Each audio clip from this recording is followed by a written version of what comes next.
Alright, you guys, I have a haul for you guys. Because apparently I can't just go anytime without shopping, so I went shopping. This is a few different trips to a few different places, but I've been keeping it all in this little bin for you guys, waiting for me to show it to you. And some of these products I have used because I just couldn't really wait. And then some of them I have been a very good girl and have been patiently waiting to show them to you before I even put my grubby little fingers in them. So I was like, if I don't film this video soon, I'm gonna die because I literally need to use these products. So let's get started, shall we? Okay, so the first thing is something that I have used already because I wasn't sure if I was gonna like it. So I had a total Essie Button effect moment, and if you don't know what that is, and if you don't know who Essie Button is, you need to hop on over to her channel because she is literally one of my favorite YouTubers. She is amazing and she always looks flawless, but she's really a natural beauty.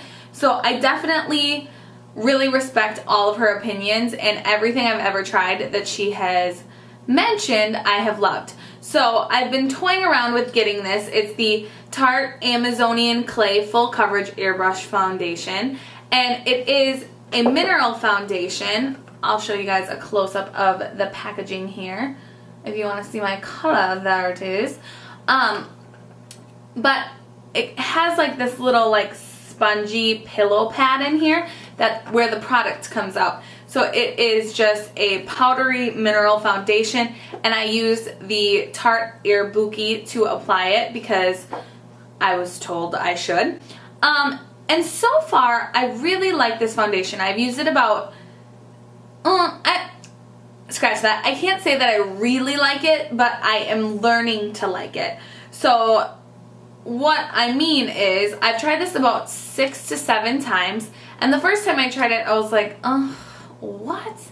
Because it was kind of clinging to my dry patches and it was a little splotchy. So then I practiced my application of it and made sure that I exfoliated and used a luminizing base underneath and made sure that my skin was really moisturized, and that then I started to love the coverage and the finish that it was giving me. So as long as you take care of your skin and you're not a very dry skin girl, I think you would like this, but I need to continue using it before I can be like, oh my gosh, I love it. So this one has been in the rotation for a while, and I will report back to you with further details. Where should I put these? Just over here? Okay. And then Tarte came out with a colored brow gel, and it's the Amazonian colored clay. So this is what the packaging looks like, and then I got mine in the shade medium brown. Yeah, so it's just this little tube like so. It's really cute packaging, and then what I liked about it is how short and skinny this little brush is. But yeah, it's just this little tiny mascara wand, and you just kind of brush it through your brows, and it leaves a really good tint. It makes them super natural. I probably should have got mine in a darker color because I'm not loving the results because it doesn't really show up. But now that I just got my brows shaped, thank you finally, and I use it again, I've been really liking it. So I like the consistency, I like the brush, and I like the product itself. I'm just not sure that I got the correct color for myself. So there's that. So I was in Ulta and I was perusing the Tarte section because I really wanted to try some stuff from there. And I saw that there was an empty display. So I asked the lady, I was like, are you getting the new Tartelette palette in? Because I'd been seeing a lot of this online, and I've been seeing a lot of negative and positive reviews. So I kind of just wanted to make my own opinion. And she said, I have one in back. Would you like me to go get it for you? And I said, oh my gosh, yes. So I decided to pick it up for myself. Here it is. And this is one of those products that I have been waiting and waiting and don't break. I've been waiting and waiting to show you guys before I started using it, and it has been literally torture. So this is what it looks like. Ta-da!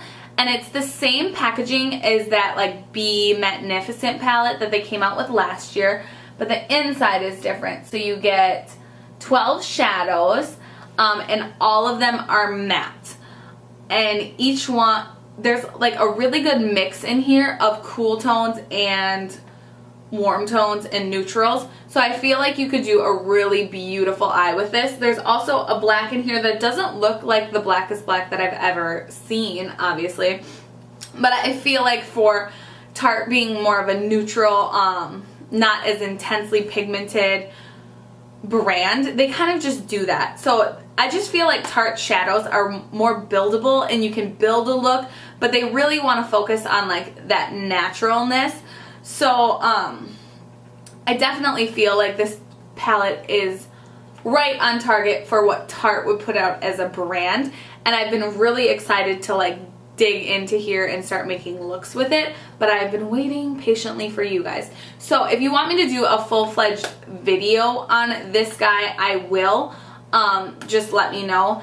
Otherwise, I'm probably just gonna take swatch pictures for my blog so you can see the colors up close. So yeah, that is the Tarte Lip Palette. I am so excited for this. I'll probably do a tutorial on it. Will that be nice? No. Oh, I don't like it. You're ruining my background. Go over there. Then from Sephora, I picked up the Kat Von D Shade Light Palette. The box just kind of looks like this, and it's got the shade names on the back. I bought this because I recently just got the Anastasia contour kit, and I wanted to compare the two because I was seeing this a lot on Instagram, and it was really starting to intrigue me. But like I've said in other videos, I don't live near Sephora, so it's not like I could just go and check it out and see how it went and then buy it if I'd like to. So if I'm really interested in something from Sephora, I usually just buy it, and then if it doesn't work out, I always send it back or whatever. But yes, so this is what the palette looks like. I don't want to blind you, that's why it's upside down. I feel like on first impression, this one is going to work for a wider variety of skin tones, just because based on looking at the shades compared to the ones in the Anastasia palette, especially because of this row right here, Lucid and Sombre. So I have not done anything with this palette. I've barely taken it out of the box. I haven't swatched it at all. So I can't really tell you much about it until then, but I will tell you, spoiler alert, that I am planning on doing a Battle of the Contour Palettes video, this one versus Anastasia. So be on the lookout for that. I'm not sure when I'm going to get to that because I do want to spend a little time with this and see how I like it and how it applies before I can really make an honest real life opinion, because I've been using the Anastasia one every single day since I've got it, so I feel like I've got that one pretty down pat. So now it's time to spend a little time with this bad boy. Oh my gosh, my phone is blowing up. Careful. Okay, then I spent a little time at the drugstore, and I was getting a few new things because if you haven't noticed, the drugstore has launched an obnoxiously amazing amount of new product. And of course, I can't just sit back and idly let that happen without me trying anything. So I needed to go there and I needed to buy a few things. So the first thing that I picked up is another foundation, and this one I have worn a few times, and oh, girl, I am really liking it. It is the L'Oreal Infallible Pro Matte 24-Hour Foundation, and it looks like this. You all know that I am obsessed with my CoverGirl Ready Set Gorgeous foundation. I feel like this one applies similar, but leaves the skin feeling like looking velvet, like it's just velvet. It's gorgeous. So I don't want to get too ahead of myself. I almost think I like this one better. And it says on the back that it's a demi-matte finish. I'm not really sure about that. I would say it's full-fledged matte. But the coverage is beautiful. It glides on the skin gorgeously. It's like the softest easiest wearing foundation I've tried in a while besides the CoverGirl Ready Set Gorgeous. So it's slowly becoming one of my absolute faves. So if you guys get a chance to get your hands on this, I would definitely try it because it's awesome. I definitely haven't tested it out for 24 hours because I don't wear them eye makeup that long. But I will say that it was super long lasting and I felt like it looked the same throughout the whole day. So yeah, that's that one, and that's really all I have to say about that. So you guys may or may not know that Maybelline is my favorite range of lipsticks from the drugstore, and they just came out with their Rebel Color Sensational Rebel Bloom collection. And the packaging is, first of all, adorable. It's the same Color Sensational packaging, but it's in kind of this lilac-y pinkish tube. And I picked up 3 colors because I didn't want to get ahead of myself. I loved a lot of the colors, but I wanted to get ones that I would actually wear because I have the tendency to buy lipstick in outrageous colors and then not really wear them. So I'm trying to buy colors that I know that I'm going to wear and love. So the colors that I got were 705 Blushing Bud, which is this really pretty nude color that is totally up my alley. This is the first time I'm swatching it too, so I'm kind of really excited.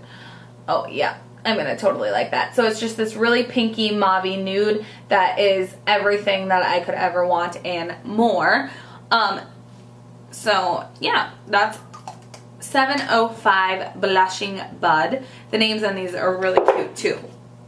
And then I got 730 Orchid Ecstasy, which is this really vibrant but deep purple with a hint of berry in it. Oh, it's swatching different than it looked, but I really like it. So that's the swatch right there, and it's showing up really true to color on swatch. I thought that this was going to be darker, but it is not, and I am really happy with that. Cool, I can't wait to wear that. Like I said, I haven't swatched or played with any of this stuff because I was waiting to show you, so I'm really excited. And this is the one that I went looking for because I read somewhere that it was a dupe. What? Because I read somewhere that this was a dupe for the Kelly Osbourne Dodgy Girl, which I didn't get my hands on when I purchased from that collection. So this is 725 Lilac Flush. So that is the color right there. And I'm worried that this is going to be a little too cool tone pink for me because I tend to not like those colors. But I think it will be okay. So those are the 3 colors that I got from that. And that is everything I have for you guys for this haul, and I hope you enjoyed it. If you haven't already, please subscribe because it helps me out a ton, and I love you guys so much, and I will talk to you guys soon. Bye! Alright guys, so I didn't do one of these last month because I was kind of busy and